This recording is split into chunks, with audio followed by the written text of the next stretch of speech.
Hi, my name is Eric Bowers, and this video is about what to do when boundaries are crossed.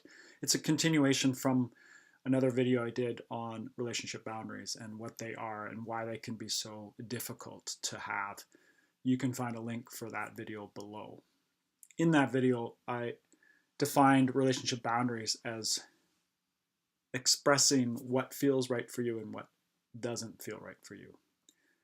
And in order to do that, you need to know what feels right for you and what doesn't, and I get into more of that in the other video. So what do you do if your boundaries are crossed?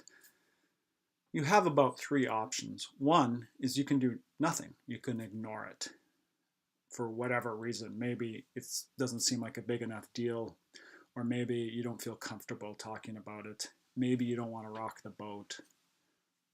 Whatever it is, one option is just to ignore it. Not an option I recommend. Maybe once in a while it's okay to ignore, but generally it's not. Another option is to take a drastic measure and perhaps cut the person out of your life or avoid them as much as possible because you want to feel safer. It's a strategy to feel safer and protect yourself from whatever the behavior is. And sometimes that's an appropriate and good action to take. Now, whatever happened, you don't want to take any chance that it's going to happen again, and that makes sense. So you're cutting them out of your life, or you're avoiding them, or you're taking more drastic measures to stop the behavior from happening. That's another option. Sometimes that's the right option. The third option is to talk to the person about it. See if they, depending on how important the relationship is, work it through. Why did they cross the boundary? What was going on? Let them know how it was for you. Really get them to understand that what needs weren't met for you, and work together on reestablishing that boundary.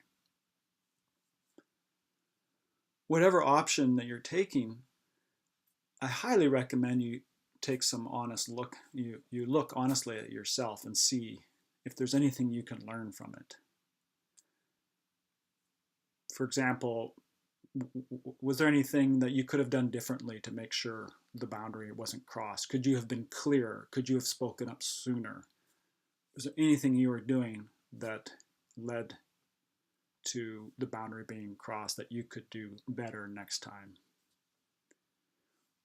And is there any inner work you need to do to fully respect your needs and know that they are worth respecting and protecting? Consciously, you might know that. I think most people know that they are worth respecting and protecting, but because of traumatic or stressful or painful relationship dynamics growing up, unconsciously we might have beliefs that we need to put ourselves second. We don't need to, it's not safe maybe to respect ourselves or protect ourselves.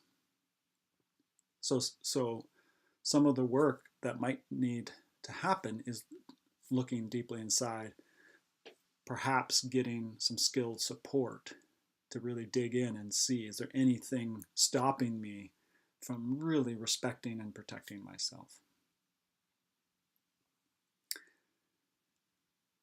So those are the three options I'm going to cover in this video: ignore, take drastic measures, or work it through with the other person. Relationship boundaries are essential to have a good relationship with yourself. You can't have a good relationship with yourself if you're not respecting yourself, protecting yourself, and speaking up for yourself. And the more you trust yourself in having your boundaries, the better you'll be able to become intimate and close with another, because you trust yourself more to take care of yourself. You won't lose yourself as easily. You know your limits. You know your yes and your no. If you have any questions or comments, please leave them below. Please support this video any way that feels right for you, and subscribe if you want more of this kind of material.